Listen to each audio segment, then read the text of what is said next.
It was a September afternoon in Charlotte Harbor, on Florida's southwest coast. Two guys were fishing side by side in the same anchorage, same tide, same wind. One of them went home with 61 snooks, the other, 3. And the fishing warden who came to inspect the first guy's live well was so intrigued that, after checking everything, bait within the law, everything according to the rules, he lowered his clipboard and asked quietly, "What kind of bait is that?" The answer was a strong-smelling brown paste made from 2 kitchen ingredients that cost less than $1. This isn't luck. It's not expensive equipment. It's knowledge that the old fishermen of the Gulf marinas kept under lock and key, and that the lure industry would prefer you never discover. If this is your first time here, subscribe and turn on notifications so you don't miss any secrets the industry tries to hide. This business started when a retired fisherman from Fort Myers Beach, 74 years old, having spent his entire life on the waters of Pine Island Sound, decided to test the lures he bought against the bait his father used to make in the 1960s. He bought 3 types of artificial lures at the store. The best-selling model for Snook, a jig with synthetic scent, and a soft plastic lure from a famous brand. He spent almost $45 in total. On the other side, he prepared his father's pasta. Ingredients from the market: 0.87 cents. He fished for 4 consecutive mornings, alternating lures every hour, noting everything in a small notebook. Final result? With store-bought lures, 11 fish. With the old-school bait, 61 snooks, between 22 and 31 inches, all within the slot limit of the Gulf Coast. This type of test is not an exception. River dwellers of the 10,000 Islands in southern Florida used variations of this recipe to attract redfish to the mangrove roots before any marina existed there. In Texas, in the bays of Galveston and Corpus Christi, old red drum fishermen had their own versions, each family with a different adjustment, never written down, always passed down orally.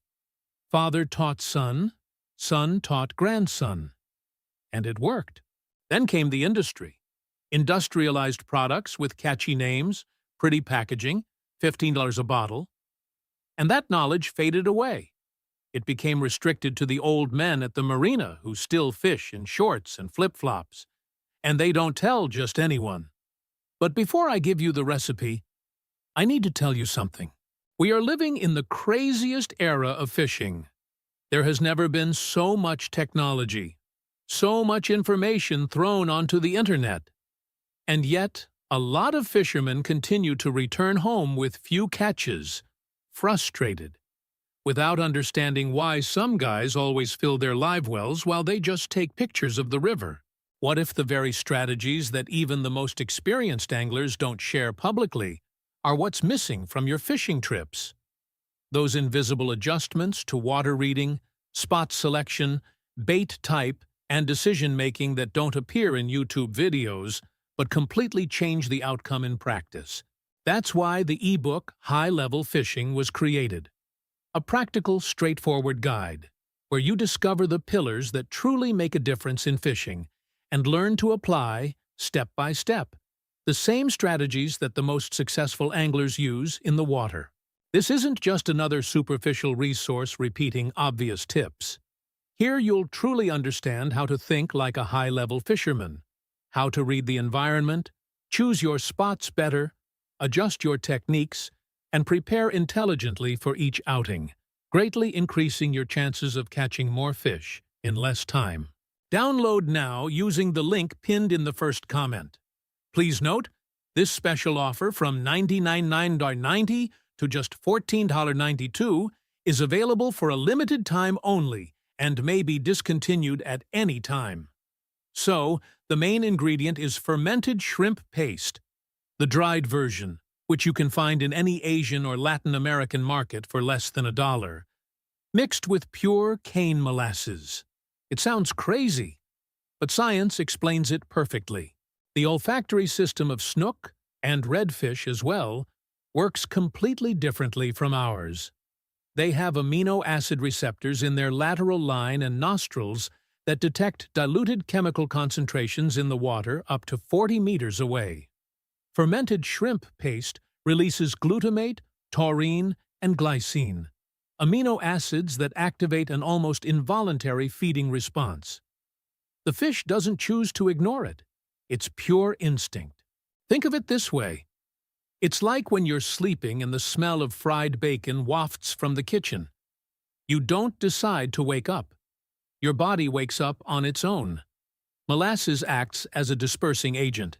Its viscosity causes the mixture to sink slowly, creating a vertical column of odor in the water, what biologists call a chemical plume. This trail goes straight to where the fish are waiting for the tide to bring food. Ingredients: 2 tablespoons of dried shrimp paste, such as Belacan or Thai shrimp paste, 1 tablespoon of blackstrap molasses, dark molasses, not light, 1 teaspoon of fresh Tahiti lime juice, 2 tablespoons of fine cornmeal as a thickener. Total cost, less than 0.90 cents. Preparation: mix the shrimp paste with the molasses in a small bowl until it forms a smooth paste. Add the lemon juice. It activates the volatile compounds in the paste and releases more aroma into the water. Add the cornmeal little by little, stirring until it reaches the consistency of toothpaste. Let it rest for 20 minutes before using. This resting time increases the release of amino acids. The secret to preparing it: don't use fresh shrimp paste. It has to be the fermented and dried version. That's where the glutamate concentration is. Fresh doesn't work the same way. Storage: store in a glass jar with a lid. Lasts 5 days in the refrigerator, 3 weeks in the freezer. Thaw the night before without any loss of storage. If you want to boost it, you can add garlic powder, half a teaspoon. The allyl sulfide in garlic is one of the most potent attractants for inshore species. Snook and redfish respond very well. Fish sauce, Thai fish sauce.